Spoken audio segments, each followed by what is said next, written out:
talk about soul music. That's a subject that's so near and dear to my heart. And you're right. I mean, when we think about it, there was a period when it was really in danger.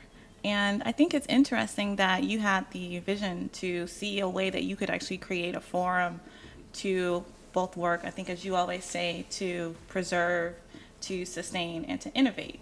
Girl, Talk to me a little bit about how you can take those principles, cultural, you know, preservation, first of all. Like, when we look at that and we apply it to soul music now, how has both Funk Jazz Cafe worked to preserve the culture, and how have other things that you've seen developing here in Atlanta and globally also worked to preserve soul music? well, that leads to in these days, I'm wanting journalists to ask me why I don't announce talent and how we can go 22 years without announcing talent. Do you think personality-driven music and the development of music celebrities was destroying soul music? It's destroyed. This is past tense. Oh, it's not destroyed. It's like Freaknik. Like talking about Freaknik is over. It's like talking about hip hop, true hip hop. It's over. No, we can't. No, come on. Look around, listen. All Not- those with ears, let them hear.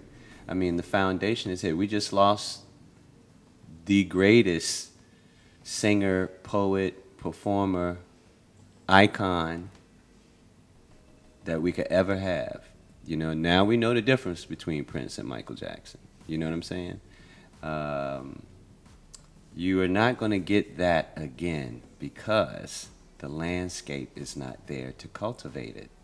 So that also goes into your question about Funk Jazz Cafe, why we don't announce talent or how we help preserve soul music. All of those are little elements to help preserve our great legacies, whether it's music or visual art, or now we're moving into filmmaking and documentary films and telling our stories. And look at it's all storytelling. We would tell our story in graffiti art. We would tell our stories in DJing. Think about that. I mean, we took a record and made it an instrument. The thing that you play it on, just think about it. I'm getting chills just thinking about the things that we do as people. We're very innovative, and wouldn't you like to go into a space where it's just a bunch of those creators running wild? I think that sounds like a paradise, It definitely. is. And that's, I think, what Funk Jazz Cafe is like when you walk in. It's this really multi-sensory experience that you step into, in which there's people from all walks of life and creative visionaries from all different fields, whether it be the visual arts, the music arts, film arts. I mean, pretty much every form of creative expression that you can find. Dance is just there in one place. So talk to me a little bit about how you actually curate who are the appropriate people to do that cultural innovation, which I think is what happens there. In different art forms, just as you saw me talking to the videographers here, Yeah. just about things we know we share with each other, and you know what's hot and what's next and what's going on. In music, it's not hard. I think, there's a plethora of talent out there that's not being spoken to and are overlooked. Just as the audience, us as soul lovers that come from loving, the various disciplines of hip hop and artistic disciplines and visual art and theater and film and When you think about the other creative scene here in Atlanta, like let's say the trap music scene, the Edgewood scene, the Zone 6 scene that we're sitting in the middle of right now, tell me what your thoughts on it. Do you see any elements of soul there? Is that an innovation on soul music, or do you feel like it's a regression? I think it's a little bit of both. You know what I mean? If they're singing and expressing themselves, that's from their soul. The product that they're making speaks to their community. So we know Zone 6 and Southwest Shout out to A2. Gucci Mane. Yeah, I mean, we've watched the progression. We watched it through MC Shadi. We watched it through everything on Luke Records. We really started with, Kraftwerk. That whole, booty shake beat Right. that everybody's doing and has been doing 808, yeah. is Kraftwerk. Right. Coming from here, you'll find what you can like about it, but you can't live there every day. Right. I seriously have to go home from listening to a bunch of it on the radio. Like, we got how many, 12, 15 stations in Atlanta now Yeah. that play it. Yeah. You know, I have to go home and listen to 528 kilohertz DNA repair sounds. Oh, wow.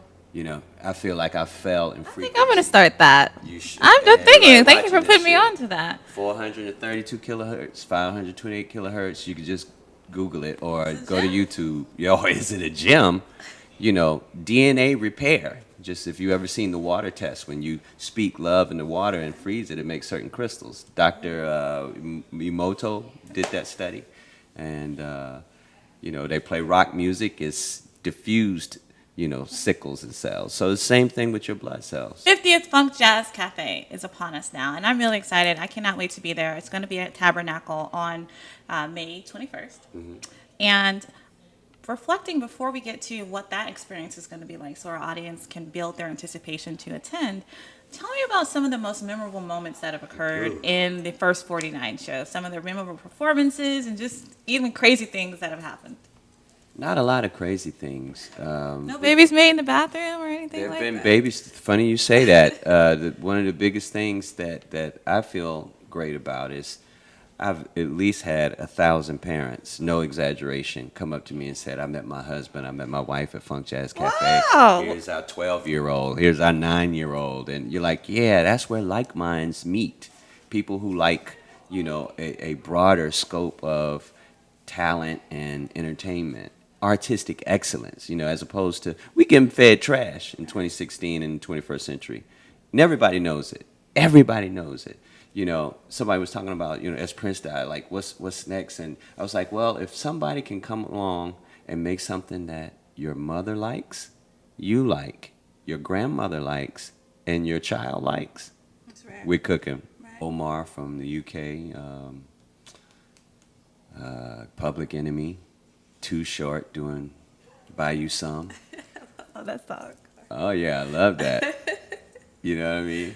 What did he say? He said, promoters pay me 10 G's just to breathe on the mic, bitch. You know? And the whole place was like, bitch! You know what I mean? And for some people, it's like, that's not the Funk Jazz Cafe vibe. But it is, though, right? Right, well, It's balanced. some people like categories, so they used to call us backpackers and, you know, other things, Right. as opposed to entrepreneurs and creators and innovators. You know what I'm saying? Just you niggas over there. Right. That's what it was. You know, like Uncle Ruckus say, them niggas over there. You know.